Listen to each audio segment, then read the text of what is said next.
Hi, and welcome to the Voice Actors Roundtable with Unbrandable Media. I'm your host, Ryan Omega, and I'd like to introduce to you our esteemed roundtable. Let's start off with Terra. So, Terra, if you can introduce yourself, say some of the projects the audience might know you for, and your favorite character voice.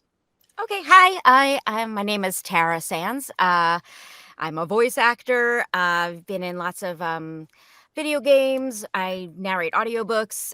Some of my work that you guys might know, I worked on Pokemon for many years, Yu-Gi-Oh, Digimon, Hunter x Hunter, Barbie Life in the Dream House, things like that. One of my favorite roles, I can't just have one favorite, but one of my favorites right now is Ruby in Rainbow High. So that one's a fun one right now. Cool. Next, we go over to Nastasia. Hello. Hey guys, I'm Nastasia. I have done a little bit of anime. I was Lisa in My Bang Dream. I played Glendora in Skyrim. I do a lot of audiobooks as well, a lot of mobile gaming. And I like to play villains, and I like to, get in those darker, deeper tones. So I guess if I had to pick, I would pick Glendora. She was a witch. And yeah. All right. Next, we go over to Hillary. Hello, everybody. My name's Hillary. And as far as what you might know me from, let's see. Most recently and most interesting has been Unbrandable Media Productions, The Living Fears and Veronica, which I'm pretty sure we're going to be talking about both here. But besides that, if you've been, if you've sat in on a software investor pitch, or perhaps have done an online tutorial, there's a good chance you've heard me because I've been doing a ton of that lately. Oh, and most favorite, Julie from Veronica. Totally. She's a badass, but she also has her ducks in a row, which I really like. Nice. Thank you. Next, we go over to Katie. Hi, I'm Katie. I am a writer, actor, and vocalist and songwriter. So I do a lot of different things, but for voiceover, my biggest claim to fame would be the interactive narrative podcast game called Hunt a Killer. And they have the Blair Witch season that they did. I played Rosemary, the mom who lost her son, who's trying to go in the woods to find him. And Ford commercials, music and Ford commercials. So my favorite voice I've ever done was this bat pony, Winter, and she was Winter. And I just thought, what a fun thing to see a little, My Little Pony and give her a Transylvania accent, all high pitched. And I was just like, this is the best character ever. I mean, I would sit in the booth for hours and just be a bat pony. So that's I like that's great. Sit in a booth for hours and be a bad pony. That's the quote. That's not a bad. Oh wow! Oh, different.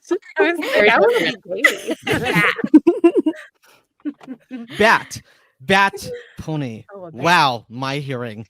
Next, we'll go over to Viva. Say hi, Viva. Hi, Viva. What's up? My name is Viva Becker. The most recognizable thing probably that the audience of this would know is I was also in Living Fears. I played the little freaky child in that. Mostly, right now, professionally, I'm doing e-learning and commercials, so I don't know if you'd really recognize too much. I mean, my biggest recent commercials is I did some ads for Disney Pixar Luca and some ads for their Turning Red. So if you heard me bothering you on Instagram about signing up for Disney Plus, I hope you did it because it's my job. Favorite character type is I specialize in freaky little boys, 7 to 13. I love freaky little boys, 7 to 13. Isolate that little section. Yeah. Luckily, this has the context of voice acting. So yes, freaky little voice. We're going to go over to Claire. So tell us about yourself and your voice work. Hello, I'm Claire. I am also a voice actor. I recently played Veronica in Veronica, so that's probably my most notable role. Yes, and probably one of my favorites, although it is really fun to play like just whacked out villains. Yeah, I really like Veronica. There's a ton of depth there. She's a badass. She's like a vampire madam. Like when Dennis asked me to play it, I was like, yeah, yes. Like, why would anyone say no to that? But yeah, I think that answers both questions. I answered both questions, right? Yeah. Like if Veronica is your favorite character to play, then there we go. Now, I want to ask the panel the obvious question. How did you become a superhero, or AKA, how did you get into voice work? I'm going to start off with Terra. Oh, hi. I've started doing voice work actually when I was in high school. I was in a local singing competition at the Y in New Jersey, and a talent manager saw me, and the first audition they sent me on was for a commercial, for a voiceover for a commercial for Wart Cream.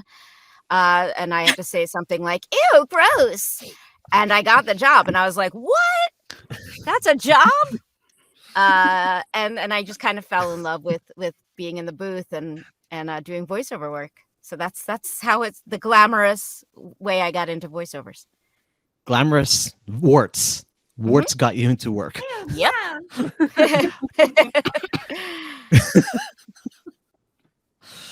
Katie, how about you? How did you get into voice work? Well, I've been an actor my whole life and a singer. And so I started singing I went to this like Fiverr convention, and I was in Nashville, and I was doing the artist thing, writing my own music and singing it. And it was just like killing me. And then I found out I could sing other people's songs for money. And I had always wanted to do voices. My whole family is very animated. We're all nuts, and we just laugh all day long. And so voices and acting and using, song as a way to get in different parts of the voice all just kind of fell into place. And I just cut a reel together with stuff I made up, put it online. And I started off on Fiverr, and then all of a sudden, I don't know how, but my voice got put out all these other places. And so just recently, Popular Mechanics got at me, or I don't know. I mean, you just kind of lose track of all the random things. But yeah, your name, once you're on the internet, kind of lives forever, and people find you and they find your website, etc. So honestly, Fiverr was a terrific stepping point for me. Yeah. Nice. Claire. So I probably have the weirdest, most sideways way into voiceover. I always knew I wanted to do stuff like voiceover, but I did acting and improv in high school, and then I went to college and majored in biology because I was going to be a veterinarian for horses, because that's my other passion, is horseback riding. And then I got into a chemistry lab after that. I didn't want to do that. And so I ended up back in acting, but the whole purpose was to avoid the instability of acting. And then, so I was tired of working for doctors. So then I basically put a sound booth in my closet, and I was like, that's it. And so Katie, I started on Fiverr and Voice Bunny and Voice 123, and I still get work from those sometimes. But then Dennis found me randomly because I did musical theater and singing. And he found me and was like, you did this commercial about Goat Simulator, and I think you're our Veronica. And I was like, what? Claire, I remember the day he told me about your Goat Simulator. No joke. He was thrilled. He's like, you have to hear this. She's perfect. I was like, cool. It was great. I was so surprised. But yeah, it was kind of like a roundabout. I'm not going to do acting. I'm not doing it. It's not stable. And here we are. And here we are from Goat Simulator. Viva. Yeah, so I actually started voice acting in high school because you see there was this competition Wasn't at the Y. It was a poetry recitation competition standard. And man, I wish that my region was big enough to have talent people come to our little children high school competitions. But I won some money. I went through to the highest or with state level or whatever and won some money. Not for me, for the school library. But I was like, okay, I'm going to stop trying to get a real job and do this because I can make money from it. So I built a booth. I sent out fleets of pestering emails to people, and I managed to get to somewhere. I don't know. I'm lost. And here you are. Yeah. I just stumbled in here. I don't even know who And you here are. Hillary. Okay, let's go back 15 years ago. I was working at Indeed.com, the job board, the most comprehensive job board, by the way. I work in marketing as well. And at the time, my team was talking about getting videos online, really good SEO. YouTube was just kind of still newish at the time, at least in marketing. And a colleague volunteered me. He's like, you should do the tutorial videos and you should narrate them. I like hearing you talk. You're easy to listen to. I was like, okay, sure. Had no idea what I was doing. Ended up going home, got a USB mic, draped a blanket over this chair that I had and propped it up behind my computer. And at the end of all that, I realized, holy shit, I love this so much. And then I realized other people would pay me to do it. And I still feel like I'm getting away with something every single time I get paid to do it. Cool. Next, we go over to Nastasia. Hello.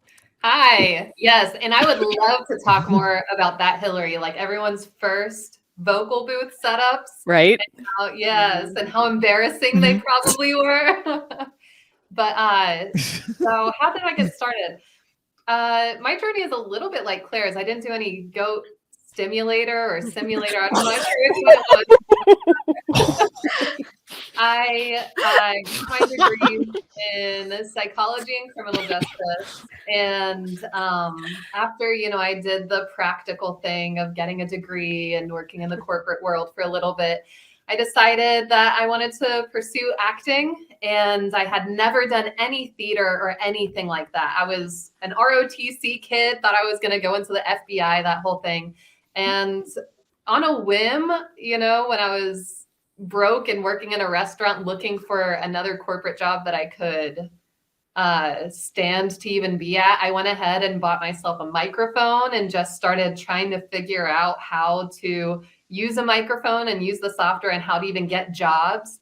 So yeah, that's how I got started. I just started, searching around aimlessly looking for a direction. And I think I know the first job I ever booked was an audiobook, and I made like $700 on it.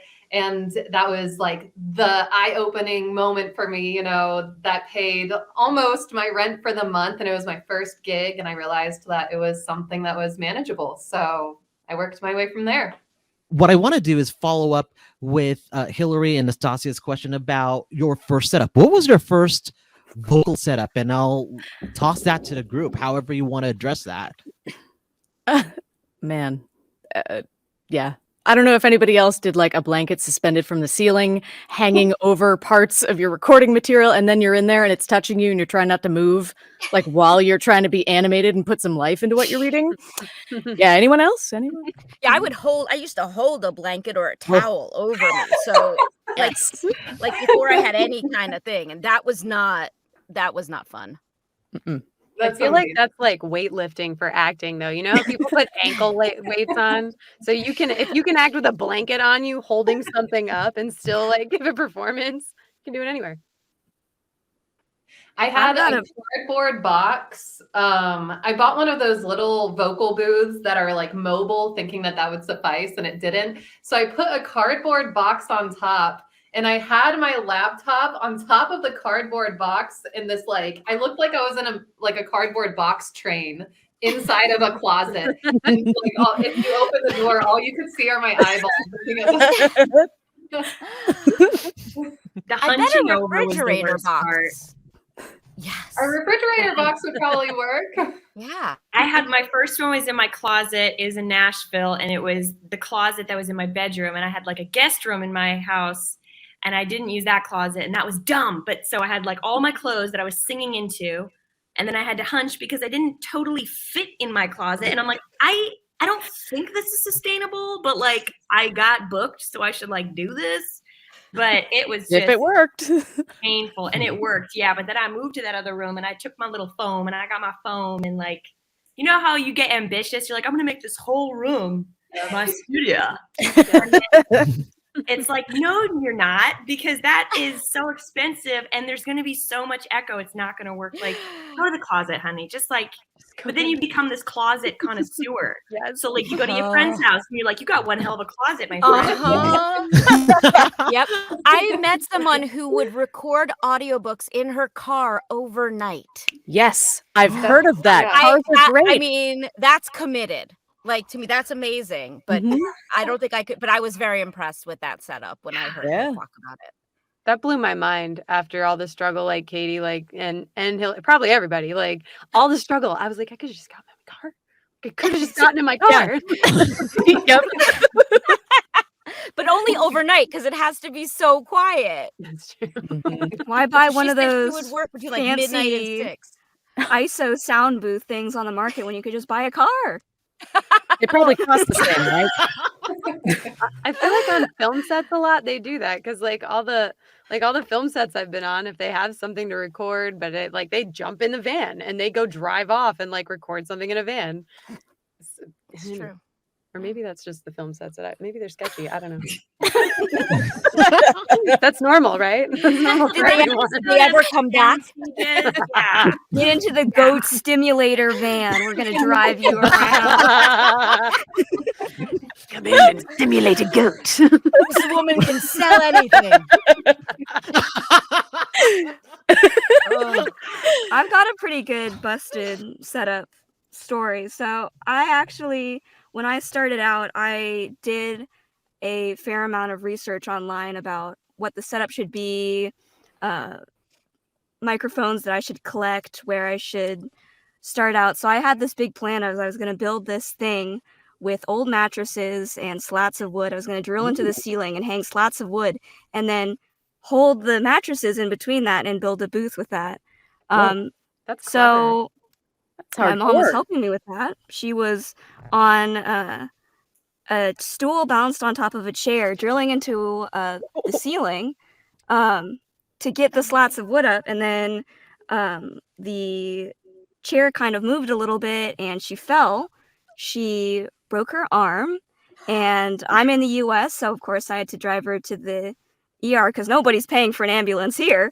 Nope. And that was the first time that I ever drove a car, so it was really exciting. I got to drive a car without a license. Don't tell the police that, but it was pretty exciting all around. And the mattress setup did work eventually. It just took a little bit longer than. Yeah, how was the quality? Someone should Really? make a citizen's arrest right now. No. Who's It's gonna this. go We're to gonna keep this Washington? private, right? Be safe assured. Wow. That's triumphant. I'm sorry. Yeah. Be safe That's assured. We are not going to tell Yeah. the police, but it will be here for everyone here on the podcast. So we've described a little bit about your craziest. We've described your first booth setup. What is your craziest recording in a booth or doing voice work? Like Yeah. screaming like you mean it? Like you're actually, no spoilers here for the Living Fears, but screaming like you're being torn apart? I'd say what's crazy is that I used to actually go to recording studios for most of my sessions for like video games. And now I am like right through this wall or my hallway. Yes. So I am yelling the craziest shit you can imagine. And Oh my gosh. I know the police are going to show up one day. Has anyone warned their neighbors? Like I've warned my neighbors, been like, look, for the next 3 hours, I'm good. Don't worry about me. Whatever you hear, I'm fine. That's Okay. super smart. I had neighbors that when I was recording Rosemary for the Blair Witch thing, I'm screaming for my lost son.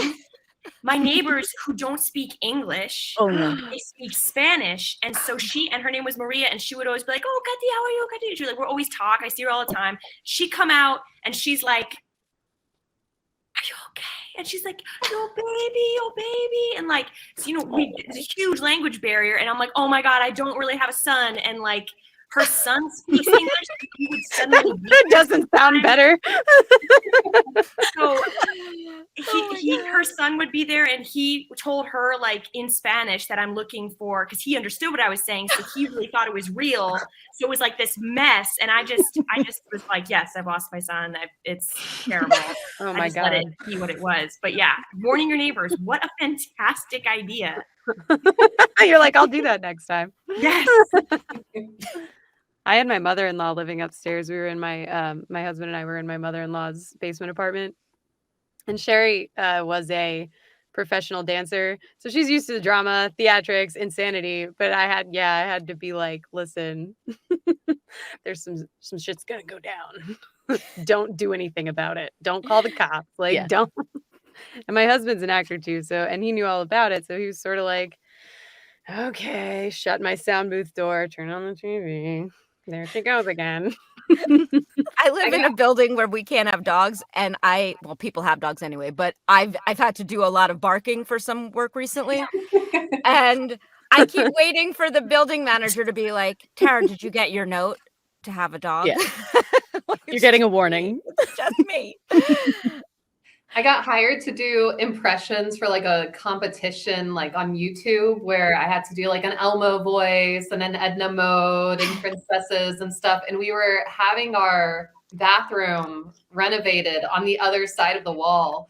And our contractors only spoke Spanish. And I was too embarrassed to tell them what I would be doing. So I guess I just thought it was a better option to be doing these like insane Elmo and like character voices for hours in between their hammering, because I could basically hear them breathing on the other side of the wall. And they didn't say anything. I didn't say anything. And that was that. Hired for a competition. I'm interested in that. I've never heard about being hired for a competition before. Yeah, I guess Fiverr had reached out to like big people on YouTube. I don't even remember his name, but he had they were trying to generate more attraction to Fiverr. So he reached out to me and hired a couple people to like, make like a fun competition to promote it. So yeah, I mean, it kind of fell in my lap, which was nice. So Cool. yeah, This is the best kind. yeah, right? exactly. Anyone on Upwork? I did a little bit. Man, I just, people hit me up 4 times a week, and it's just this sweet little dribble of like $100 jobs. And of course, there's the 20% that they take, but it's still pretty sweet, You get Yes, established somewhere like Fiverr, and That I is worry nice. about those sites so much though, because Are you SAG? well, Oh, yeah. I mean, but a lot of them, you guys seem savvy. So, I mean, I would recommend if people are listening to this and want to go on those sites, they go to sites like GVAA Rate Guide or Gravy for the Brain yes. and see what even for a non-union or union, what the rate is, so that they can make an educated decision and not undercut themselves and the entire industry. Because Yes. yeah. So, I mean, I think we're all intelligent enough to do that kind of comparison, but there won't be a voiceover industry anymore if the rates keep going down. So, we all have to look out for each other, and, so if anyone's listening who's looking to do that, that's always my recommendation. I feel like it's kind of created more tiers for sure, because I'm sure in the past you didn't have as many small businesses that were hiring voiceovers. And now there's so much more, it's a much more accessible industry for a lot of people who are starting at home. So what I found is, I think it's a good entry point, those pay to plays, but, kind of like Hillary said, they take 20%, which is very similar to what you're going to find in the industry anyways. And to kind of always have that savviness and that awareness as you start to build your snowball, because, it was so difficult for me to get an agent until I had already recorded like 1,500 voiceovers. Yep. And then I got my Right. agent. And then, you know, you have your agents that are at different tiers of the industry as well. So they don't have the same clientele. And it's not until, you know, I've been doing this 8 years now that I'm finally, you know, I've signed with the right agents and the right managers, and I'm finally getting those like Cartoon Network, Skydance, you know, all of those auditions that are so difficult to even get to, and they won't even look at you until you have all that experience. So it's like, you know, just kind of rooting your way around to find your way to the top. It's an interesting industry that way, like breaking in, because it's not like with screen and stage, you kind of know where to go. You know, like you know where the hot spots are, you know New York, you know, like if you live in like the DC area, you know if you're non-union, like you're going to get a lot of work. But it's an interesting thing because voiceover, yeah, becoming what it has, you can do it anywhere. You can do it from the middle of nowhere, and still, if you have a professional sound, like you can still audition for all those top tier things, like if you can get the auditions. But like, yeah, it's kind of crazy how the industry is, and I don't think it's quite structured itself out the way it's gonna be since everything is dispersed into home studios and all that jazz. And another thing that I think is kind of interesting is through the pay to plays, I've worked, you know, I'm sure you guys know on Fiverr, you can see the countries that you've worked with clients in. Mhm. And it's like, I've worked with clients in so many different countries. The majority of the clientele that I get is from other countries that you just wouldn't have access to, even through agents and things like that, because of that disconnect with the communication. And then, you know, it's like a whole learning experience on its own to learn how to communicate different tones with people with a totally different culture. Yes. You know, Yes. like someone from Germany might be asking for something like really energetic and bubbly, and their idea of energetic and bubbly is very different than we have in America, you know, things like that, which is always fun to figure out. You're making me think this is a good thing to say. So you have to kind of have a thick skin in this business, because I'm working with some clients in Korea right now on this animated project. And sometimes their notes are as simple as better acting. Yeah. So the language barrier. So I try not to take it too personally, and then I try to act better. But yeah, that's kind of the fun of being able to work with all these different clients. But yeah, like that could, if I was just getting started, I think that would have crushed me. Totally. You're like, ouch, Totally. I'll forget it. Never mind. Better acting. I had a client in Singapore ask me to sound more professional. Has Which anybody to me- gotten like a robot? That they sound Yes, like a robot? oh, that's my peeve. Like, Like, you sound robotic. is It's that? like, you know what? AI sounds really human, okay? So Yeah. Somebody accused me of using like what did they ask me if I used like the voice, like a voice to or text to voice, text to speech, and I was like, Really? okay, I don't even know how to do that. You don't know how to use the app to begin with. Yeah, like this was complicated enough. The like one file that I send to you. So one of the questions I want to ask is that so many of you have talked about either looking into it or you can't believe it's a job when you do voice acting. Do some of your family and friends know what you do, or what kind of assumptions do they have about what you do? That it's easy, Yeah. and it's not. Just got to be clear for anybody not in this and you're watching. It's not, okay? Not everyone can just go, and it's not just talking. That's the worst. Yeah. But yeah, family, friends, they're supportive. They think it's pretty cool. I would say the biggest thing that that sticks out to me when talking to people that aren't in the industry is they're really unfamiliar with Terra, what you were saying, what the actual rates for things are supposed to be and why they're like that. And I, for example, was complaining about something that was $50 an hour,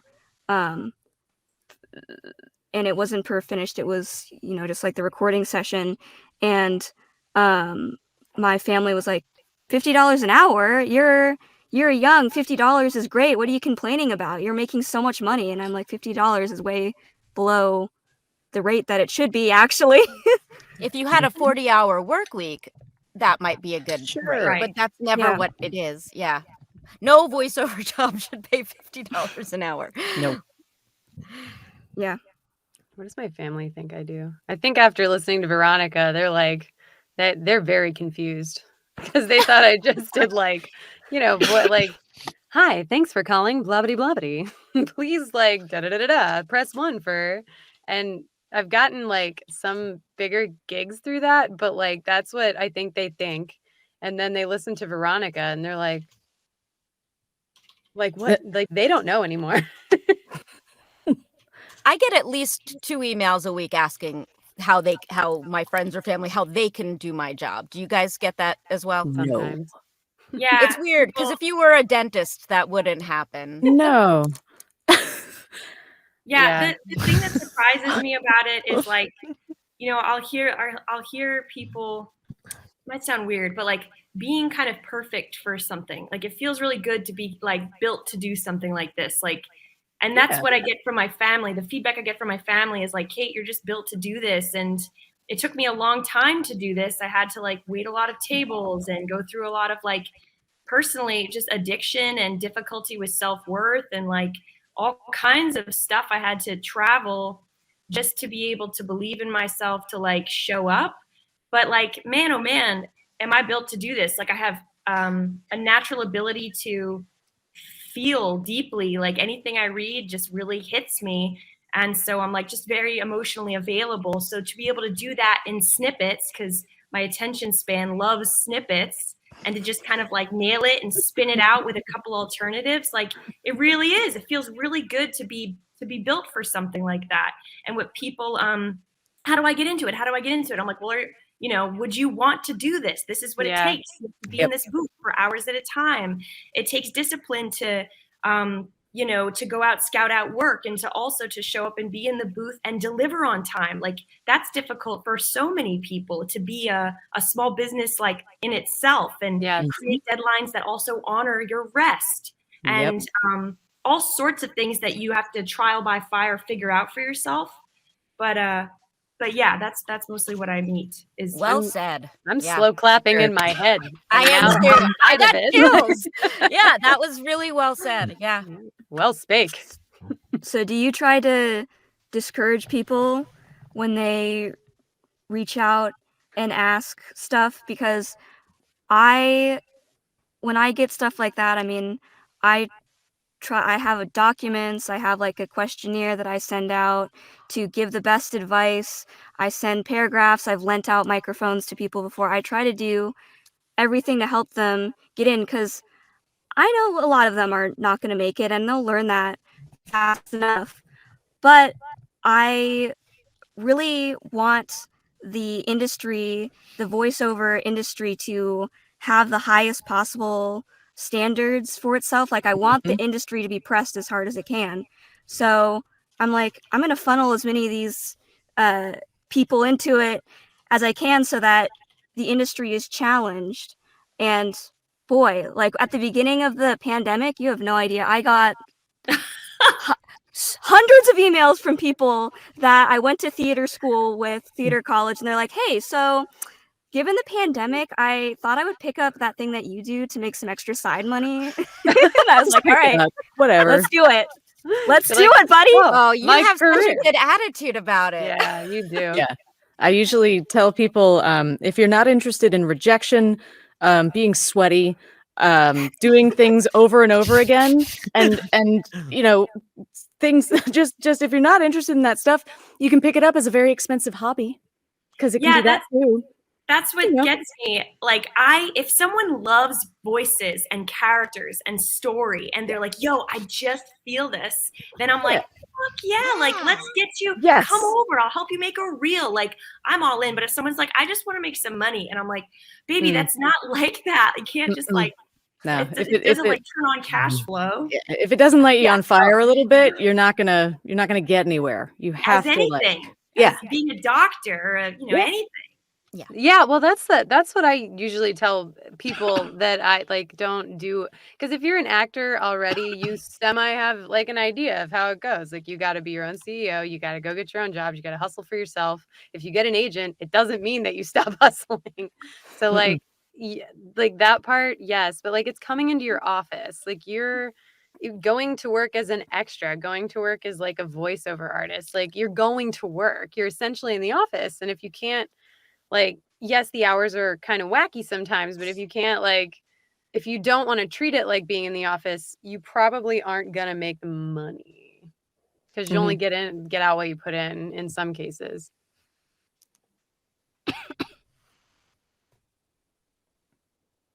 You must be desperate. Ryan? Maybe we should all freeze when he freezes like that so that it can be edited out. Come back, Ryan. Ryan, Poor come back. Ryan. We don't know how long he's been gone. We joked about hijacking this, but Oh, we he really said, did. what are some assumptions that, oh, wait, that was the last That was the one. last question. Oh, wait, I see. More questions? And do you guys have any questions?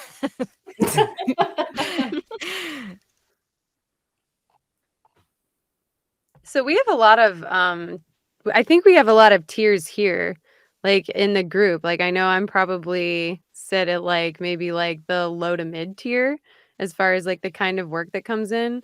What are your experiences like? What are your guys' experiences like going from the bottom to the top or living in the middle like me? Like my experience is very much like hustle, grab the work that you can. Sometimes because I want to pay my bills, like I do take lower paying jobs when I don't really want to. So like what advice do you have for like that kind of situation to move up? I've been doing this for like over 20 years at this point, which is weird to admit, but it never really, for me at least, I've never rested.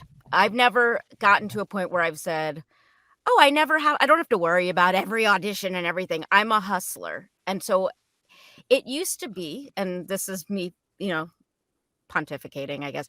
In the old days, there were a lot of our jobs had residuals, and you would live off of that money for a long time. That's not really the model anymore. Those big commercial jobs are going to a lot of celebrities now. We used to have those campaigns.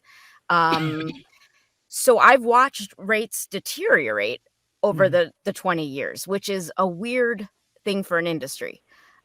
So it used to be about quality jobs. You do a couple quality jobs a year. Now it's about quantity, which is a bummer because it really means I don't rest. I'm working, I won't take the lowest tier jobs, but I'm definitely doing work that I didn't necessarily think I'd be doing, because it's about quantity at this point for me. It's working as much as I can. I love doing the audiobooks. Because it's a long project. So, like, okay, I have to do a 10-hour book. I can make this much money. Mm-hmm. But it's a labor of love at that point, because I could, if I was doing the commercial work I was doing years ago, I could make that in 15 minutes, which again, wasn't necessarily the healthiest way to look at money anyway, but it's a different industry right now. And again, we used to just compete with whoever was in New York. I'd go to an audition, there'd be 20 girls there. Now I'm competing with the world, which is awesome in some ways. Entire because world. You're also getting clients from the world. Yeah, so there's more opportunity, but more competition. So that would be my insight of how it's changed. But again, you're right. Like there's a different level where you think, oh, now that I'm at this level, I don't have to worry. And I have, in many years, I have never felt like that. Yeah, and I agree. I think that, I usually compare voiceover to the Wild West now because of how much the industry has changed. And I think that I got in before I could find any information about it online. So I was like literally like the blind leading the blind. And then the people that I reached out to who were in the industry, a lot of them discouraged me. And ones that I was paying, voice actors for consultations, and they would really just try to tell me, don't even bother. I had to start when I was a baby. And I think my approach since then has been, like I believe in manifestation, and my perspective was, you know, if anybody asked me for advice, and that's kind of how I approach people, is I give them the advice that I wish I had access to before I had to learn it the long way. And, you know, like Terra was saying, now you're competing with the world, but now the world is your opportunity. You know, you're not limited to those opportunities just in New York and in the United States. You can work with anybody from anywhere, but your approach to it is much different, where you have to really hustle, and it's not, you know, things don't always just fall into your lap. So my approach tends to be, I try to structure my projects. So I'm well aware that, you know, the really difficult ones to get that are, you know, top tier animation and video games, those are the ones that you do for the passion and the love of it, and, you know, work at a cheaper rate because somebody's working on a passion project that they're not even going to make money on. And those are the fun ones that you just kind of like, that's why you do it. But I structure myself so I know, you know, I make this much money with corporate. This is my cash cow in commercial. If I want something just consistently during a slow month, I always make sure that I have an audiobook working in my pocket. And I have found the momentum and consistency from that. And then always kind of putting out feelers and taking advantage of social media. And like you guys were saying earlier, make sure that you're findable on the internet, and things will just kind of magnetize towards you. Here's my hot tip for going up the tiers, because I totally get what you're saying. Like, I started out on the forums and then moved up from there, and the best thing that I found to get that to work was when you feel like you're ready. And I'm not going to say that this is for everybody. I mean, this is just what's worked for me every time I tried to move up a tier, is I would go to a conference, like a voiceover conference. I would sidle over to the people that were in the tier that I would like to be in, and I would stand next to them and look at them. And then they would look at me, and I would say, hello. That's a nice voice you got. Looking nice today. And then Not creepy at all. we would network like Talking. no, but actually every time I've moved up, it's been through, I would go out and first secure the network by having those people familiar with me, and then I would do a big marketing push to them, and one of them would come through and get me to that next tier. And that's how I moved from forums to, as I was moving up the pricing of pay to play, and then from that to having an agency, from that to having management. And you know, I know that's like a privileged way to do it, because not everybody has the resources and the time to be able to pay for that kind of thing. But if you do, it did work for me, so you might consider that. And then building off the question that you had, Claire, I also noticed that there seems like there's a divide between like the corporate commercial side and like characters. Sure, Fiction, nonfiction kind of thing. So the thing that I'm struggling with right now is I was super lucky to run into people that got me the next tier. They're awesome. I love them. They're on the commercial side, and I would be interested in bleeding over to more of the fun character side. So if anybody has info about that, I would love to know how to hop that gap and play in both pools. Yeah, I think everybody, I mean, I like corporate because I consider it, for me at least, it's a little bit easier because you're just talking straight to somebody, or I just talk the way that I would talk to the microphone if I was explaining a thing, like if I was giving a science presentation or something like that. So that came a little easier for me.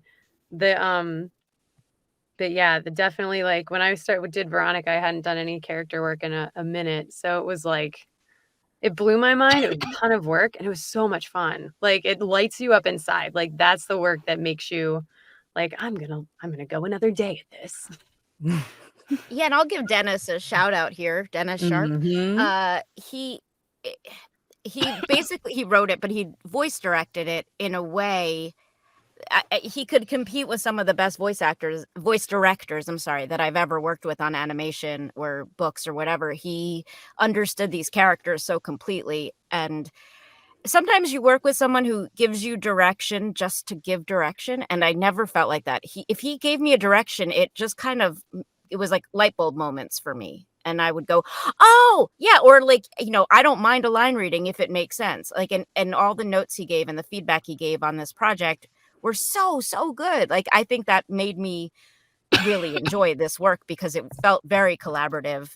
And again, while it was we were playing characters, it did feel pretty grounded in certain ways. Even when it gets crazy, you're still a real person. It's not like we're playing a tree, so I really enjoyed this specific process with working with Dennis for that reason. Yeah, I agree. Yeah. And especially because, we didn't have an opportunity to work with the other actors who are in this, the passion that he brought. And obviously, like you said, he knew these characters inside and out, and he knows the story inside and out. And it was so easy and fun to feed off of him in a very relaxed and comfortable setting, to give us a chance to, or at least I'll speak for myself, to give me a chance to figure out what was going on and kind of find what I wanted from a scene, and to feel relaxed and like you have the freedom to do that, as opposed to sometimes you do live directed sessions and it's like a performance on top of a performance where you really have to be like the leader and, I know what I'm doing. And, it was really nice to have that freedom with him. Oh my gosh, he knows these characters so well. There's a reason for everything they do. It's so helpful. It's so helpful. It's good writing. I mean, good writing makes so much of a difference. You're asking about character stuff, and sometimes you're going to get really well-written characters, and sometimes they're going to be terrible. And it's just about It's just about. I mean, I would say the difference, if you're moving into character things too, it's just a different commitment level than when you're doing corporate stuff, and there's a slight detachment. There's no detachment with the character stuff. You're in it. No matter if it's real or cartoony or whatever, it's just 1,000,000% involved. Yeah. For those of you who do stage or film acting, is your approach to voice acting similar or different? I would say that. Yeah, you go ahead, Katie. Yeah, I would say that the technique would be similar. It's like you can get away with some shit in voice acting, like indicating and playing a moment a little more around it rather than true to it. Because honestly, like the human range of reaction is nuts. Like it's a total mind fuck, and everything's possible. But it feels like with voice act, so on stage, like anything can happen. But with voice acting, there's almost this, you have to kind of play to, there can be honesty, but a lot of the podcasts or narratives that I'm involved in, I feel like playing a moment honestly just might not translate. And so it's like, there's a little bit of indicating, or there's a little bit of like drumming up to really make something land. And as someone who's like a purist with moments and beats, I don't like that. But I also appreciate that sonically things have to land, and like whatever can make the most impact, I agree with it. But that's what I found is the difference between stage and camera versus audio. You know what I found most helpful for or most similar in my ear is Shakespeare. Like playing anything with Shakespeare, you get your cadence and your rhythm, and the characters start to come, or at least for me, like the characters come through that, and then you make it real. I feel like that's like the way I build it. So like when I played like in Shakespeare plays in the past, like it feels much more like that, because you're like, how does this sound in my ear with the rhythm? Okay, now I can make it true. I think that whenever, at least the way that I've been trained for stage and film is with a very hard focus on obviously finding something that's very real and very grounded, and being able to not conduct your performance and not be so intentional about it, but to allow it to flow after you've absorbed the story. And with voiceover, I think sometimes, depending on the project, you might have a much more technical, intentional hand with it. So I had done a video game where I was the only non-player character, and I like guided the player through the entire story. And they didn't want a live directed session, so it was just me, myself, and I had only my lines. So I had to figure out the context, and I wanted to give them as many options as possible. So it's like you have to very intentionally like switch your perspective to what else it could possibly be when you have zero feedback, nobody to help stimulate your creativity, and it's all you just in your booth. So, what's a common mistake or assumption in voice acting beginners experience that as veterans, you're like, oh, we've been there before? My voice will be fine. My voice will be fine. Just keep going. Don't warm up. Don't drink tea. Or like overthinking it, like my voice won't be fine. Nothing's fine. Like I can't do this. It's far too big. Or like, I'm going to go in and just be myself, and that'll work. No, we don't want you. We want the person who's talking about the thing to the other person, or who's in the scene with the other people. We don't want you. I mean, there's a room full of people with lovely voices, but I think the most annoying thing is when someone says, I have a great voice, so I should do voiceovers. So obviously all the people in this room had something to back up that great voice. A great voice is nice, but it's not gonna sustain you and get you work forever. It might get you a job or two, but that's not the trick here. Yeah. That always gets a sigh, like, oh, you, my sweet summer child. It's like accepting there's a technique to everything. It's like singing to me. Like I did a lot of like singing training, and I wasn't like I didn't make a career out of it like I wanted to in my younger years, but but it's like a similar kind of like very technical attack in my opinion. Like with breath support, and then your face has to be loose, and then you got to get everything like out of here and like up here. Those are the technical terms. Out of here. Up here. Claire, you brought up something that I thought was interesting about you had other skills within singing that was able to help you with doing your work in voice acting. Were there any other cross skills from different disciplines that you realized helped you as an advantage in voice acting? Improv, like a ton of improv helps a lot. It helps in stage and I think film, but definitely for voiceover.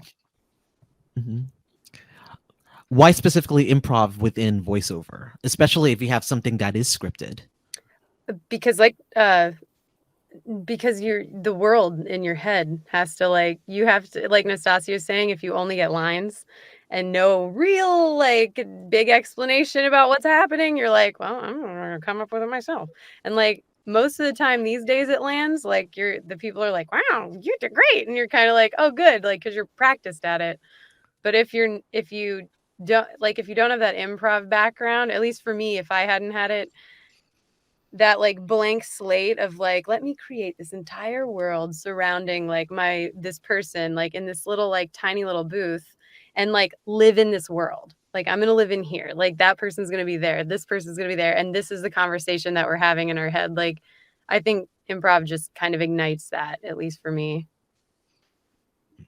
I think body movement, whenever I started to kind of, drop into my body and just in my normal life practice moving more fluidly or more intentionally, or like feeling energy throughout my body, then it was so much easier in the booth to find something that felt real and to kind of find those energy centers of where do I need to be and how am I going to feel it whenever, if you're in the booth 8 hours a day and you just feel energetically depleted, after hours of recording, then it's so nice to kind of learn how to pull that energy back in and use it.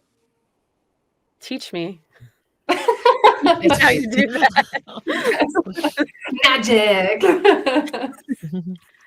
I went to school for acting, small business management, and audio engineering. And far and away, the audio engineering has helped the most. It's great to have that confidence that if something gets messed up, that you can work it out. Just going in to sessions, it's a lot less scary. And then another thing for when you're in sessions is I do live streaming, and I think that you could probably acquire these skills elsewhere, but having somebody say something mean to you, or just kind of weird, or maybe like a little inappropriate, or just live, and you have to modulate your response and stay cool and be professional with it. That really helps a lot, because you sometimes you have to work with people that aren't your favorite people to work with, or you're doing something and they tell you to act better. Better acting. And you got to be confident, so they keep on thinking that you know what you're doing. You got to be chill. You got to be like, "Oh, thank you. Yes. Let me give you another ABC for that." And if somebody hits on you, you have to brush them off in a way that's nice, and they still keep on working with you. It almost makes sense to ask, as women in the industry, are there any particular other challenges that you face within this industry? There are the challenges of life regular that you would face in any industry, but I'll give you one perk that we get in this industry is that we can play the young boy voices. So it's just a little extra thing that we get to do in this industry, which I've always been very grateful for. Because when it, listen, there's a lot of stuff. I just saw an audition for something, and it was like 9 male roles and 1 female role. Like, luckily, one of the male roles was a little boy, or else there would, things are still unbalanced in the world, and in video games, there's just a ton of male roles, and just so that is one little bright spot for women. I will say, compared to film, it's nice because you could walk into an audition room for a film and they're like, I don't like her brown hair. That looks like my ex. Like, her blue eyes weren't what I was looking for. This weight is wrong. This body type is wrong. Because there's so many factors, and you're also using your face and your body to communicate on film or in theater. So I actually think that's one of the things that attracted me to the industry in the first place, was like, you can't see it. Like, you've only got one thing to judge. Mm-hmm. So for each of you, what would you define as your perfect project in voice acting? I know it's such a very big question, but what would be your ideal role in an ideal project? Like dream project. Is that what you mean? Like goals or? Exactly. Character. Kind dream of. Project. Dream project. Dream project, dream character. I'd like to make the jump into commercial one day. And by the way, this has been a masterclass for me, listening to y'all, because y'all are so successful in that arena. Yeah. But it would be wonderful to have that dreamy job that's like 6 lines, and it's seen nationally, if not internationally, and it does pay a huge chunk, because a big part of this was, for the attraction to me, was the enormous ROI for time spent and effort put forth. Granted, there's years of training and everything. It's not just, a half an hour, but the idea of spitting out a few $1,000s for, 45 minutes of work. Not gonna lie, I like the money. Great.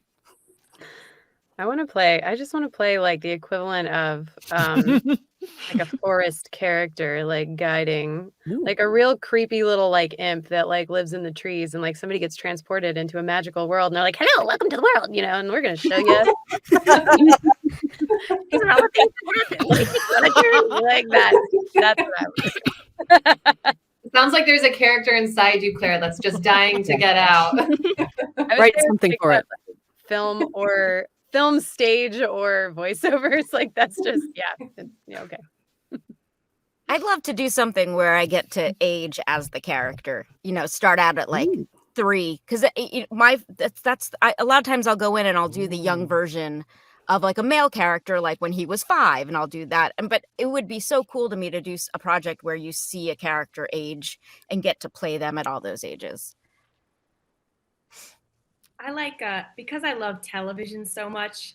I love narrative podcasts and like seasons, and I love, as a writer too, I just love like trying to make those things happen sonically and all the fun shit you can do with audio that you can't do with television unless you have a massive, crazy budget. But I really like really deep, lifelike, ensembles of characters that are solving problems, and, usually like, crime or mystery or drama, very intense. So stuff like that I can write and participate in EP on. And then all like that, and then like Pixar, like to be a squirrel on Pixar. And I'm like, Katie, what are you watching? I need to know what Katie is watching as soon as we're done with this. Katie's probably writing it. I know. I want Katie's list of good TV shows is what I want after this. Ooh, yeah. Yeah. Can you do that? We should all be in touch anyway. Yeah. Yeah. I want your TV show. If I could have a couple spots like the narrator on Ancient Aliens, that would be my jam. Yes. Aliens. He does Oak Island, Skinwalker Ranch. Like, if I could just sit and talk about aliens all day long as a narrator, sign me up. That's awesome. And you have the wig as well. Yeah. I was just watching Skinwalker Ranch. Right? Did you get through season 3? Not yet. No, I'm gonna download them. In for it. Get ready. Okay. Viva, did you what Skinwalker Ranch is? Netflix.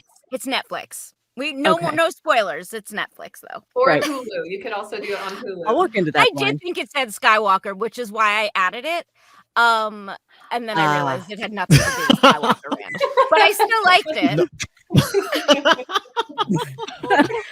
So good. Viva, what about your dream project and dream role? Yeah. The big thing for me in the acting, the thing that keeps me going, is the main thing that I want to accomplish is putting my stuff out there so it can keep people company. Because I know there's a lot of people out there that would like having somebody around, or they need somebody to look up to, and they maybe don't have that naturally in their life. And it's stuff that's important to people, maybe not as important as some things, but I think it's pretty important to a lot of people. So I would really like something like that, a character that connects with a lot of people and is maybe struggling with something, and the people get to see them be okay as they're struggling with it and make it through, and maybe that helps them with what they're struggling with, like And maybe you're they're like, oh well, hey, I can muster it up, we're in this together, this is my fake friend, this is my fake internet friend character, whatever. You're probably I have a lot of doing that right now without even knowing it, which is so cool. Like you're doing you say you're a streamer and you do all that. Like I've got some years on you, and I'm always amazed when people come up to me and say, I listened to this, or I watched this show and I was at this point, and it doesn't necessarily have to do with what you did on it. It just, they found the right thing at the right time, and you represent what this great thing it did for them. So just know that, like, when you're working on this stuff, you have no idea some of the good you're probably doing right now, it's just kind of cool. I love it, man. Like the best fan stuff, like the seeing people dressing up as your character, like the fan when you meet fans and they cry and they're like, you got me through some hard stuff. That, I'm like, you know what? I would stay up all night in my car for that, for those people. It's worth it. It's what matters. Mm-hmm. One last question before we wrap. what's one piece of advice you would want to give to someone getting into this industry? Get okay with no. Yeah, build up that skin. better acting. Ryan, I think you missed that part. So. I'd say this. Is Well, I've been repeating, so it's totally fine. The advice I give, because I get out, I think we all get asked this a lot.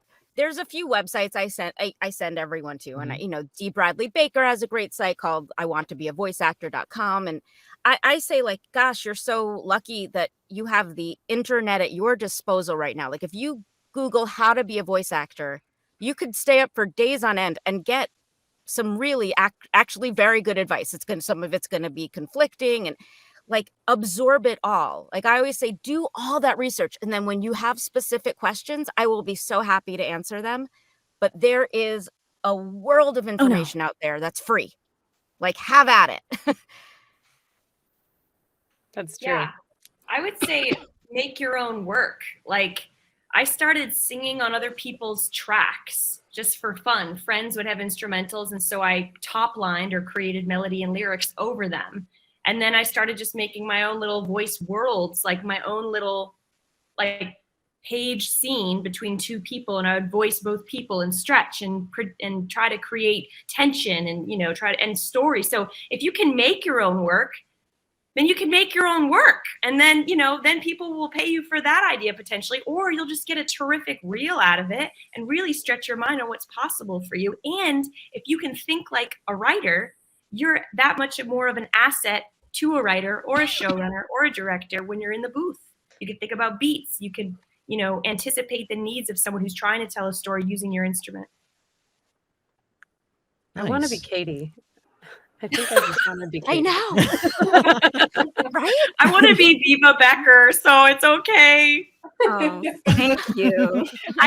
No, for real. I heard Viva Becker's voice on The Living Fears, and I got at her. Remember, Viva? And I was like, "You're so cool. Thanks for all your work. I'm writing season 2 right now, and I'm just so cool." That was really nice, honestly. To have that pop up on your phone, I thought I was the shit for like a couple of days. I was walking around like, oh, hey, I'm pretty good.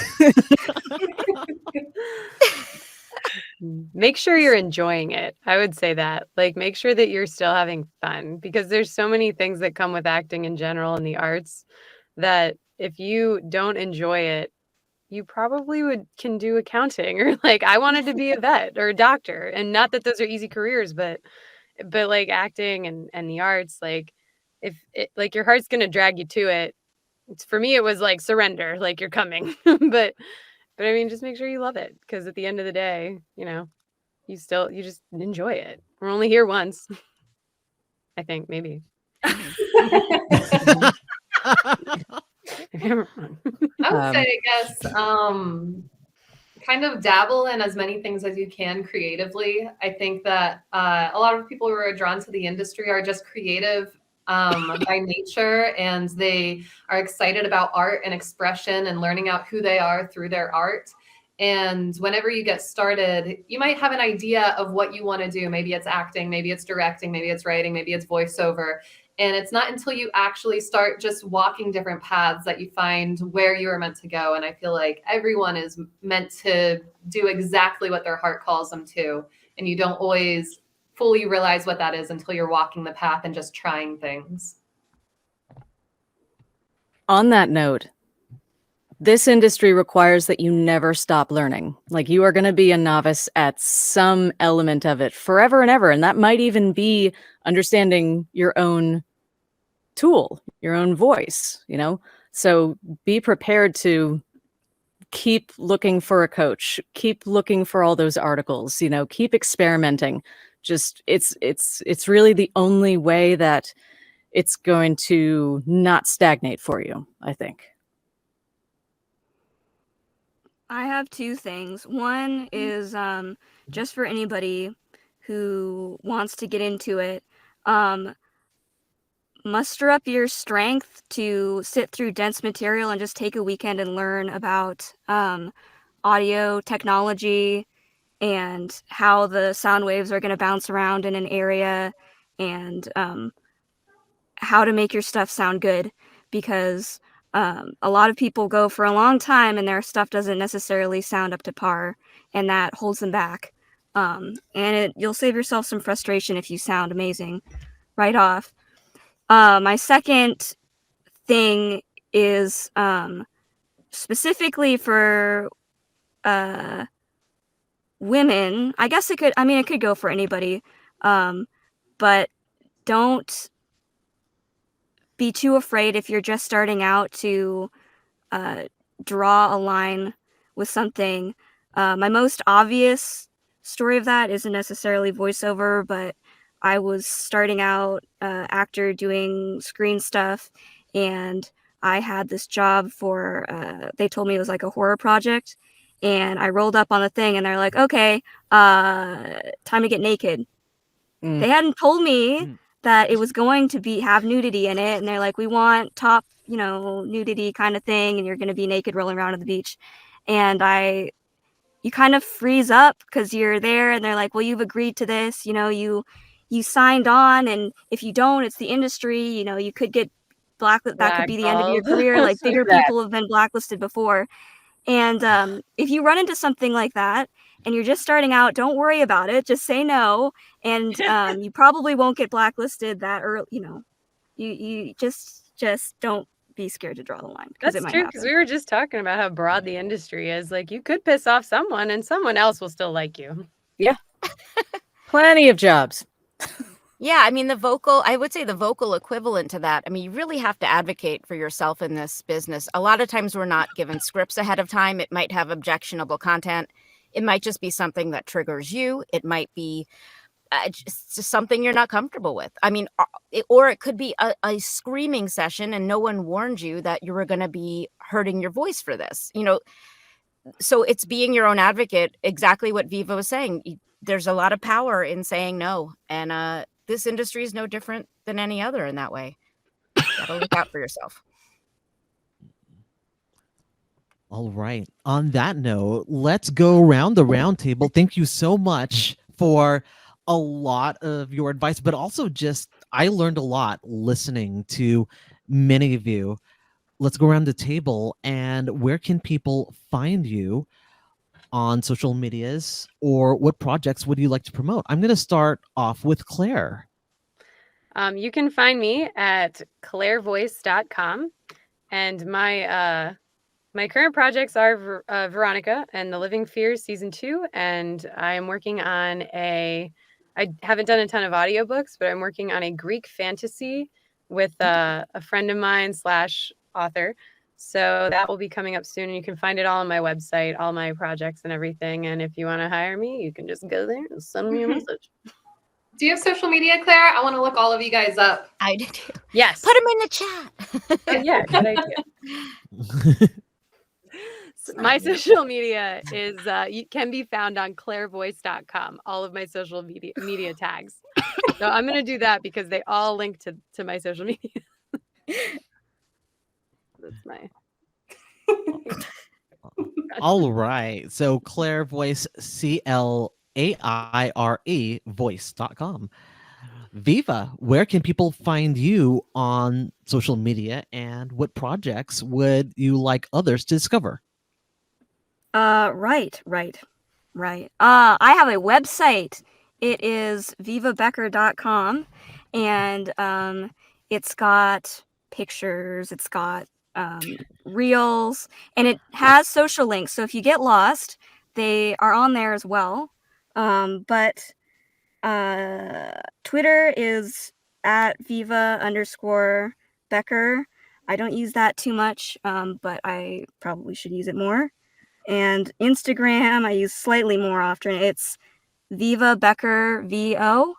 And keep ear out, because I have a new character demo that I'm working on. It should be coming out in the next couple of weeks. I'm really excited about it. I know it's not really like a project, but I am hoping it'll do well. I'm hoping it's going to help me make that jump into more character stuff, because I think I'm well suited to it. And there's a lot of weird little fellas in character. So I'm hoping.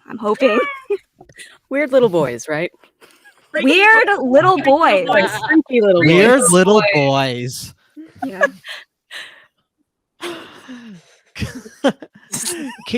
Katie, where can people find you Yeah. on social media, and what projects would you like to promote? So you can find me at katieburkeaf.com, and on there, and then Instagram is katieburkeaf.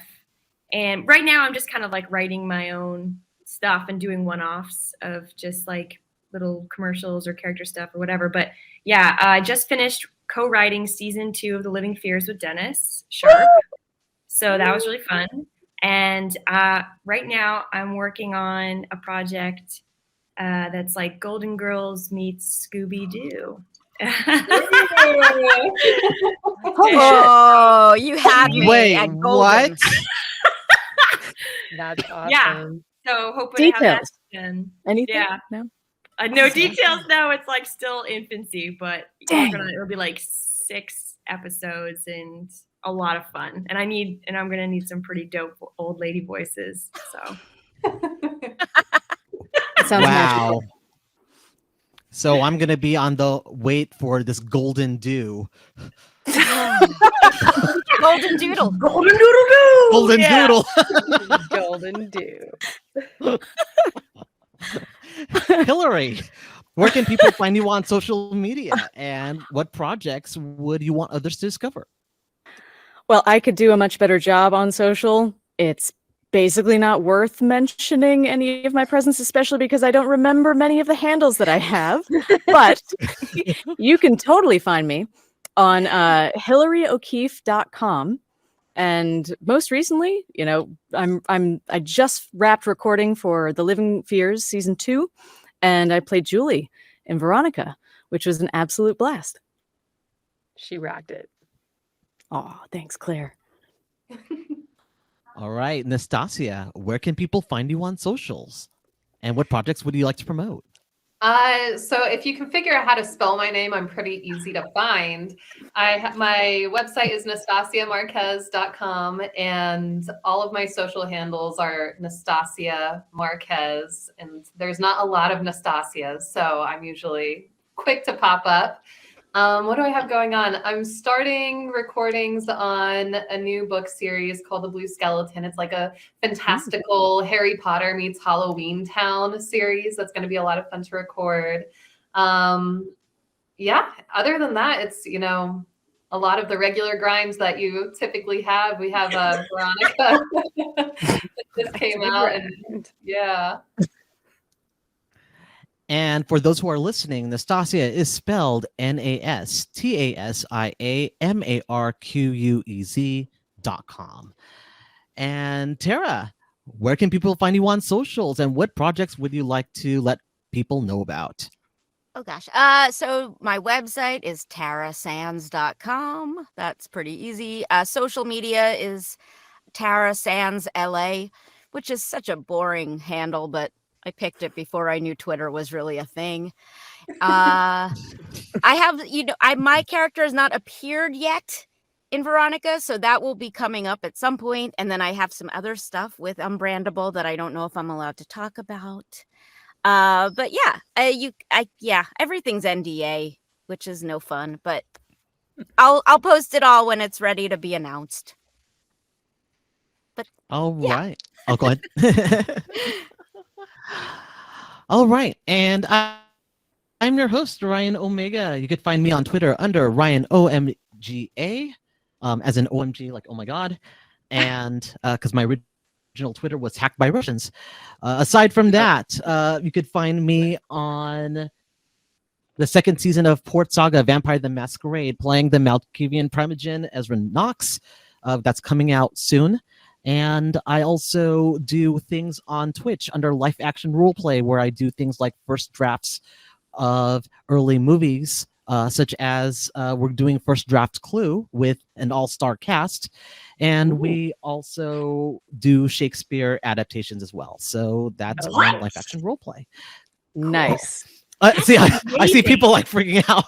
I love Shakespeare. So, Yeah, I also love Shakespeare, and I love doing weird adaptations of it. So, Midsummer Night's Hotel and Casino is one of them, and Hell yeah.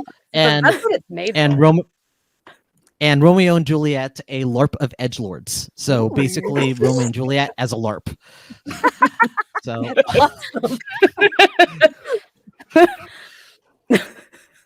So those are some of my projects. Thank you for joining us here at the Unbrandable Media Voice Actors Roundtable. We will see you next time, and listen and follow these lovely, amazing voice actors, and have a good night. Thank you. Bye. Thanks, everyone. Bye.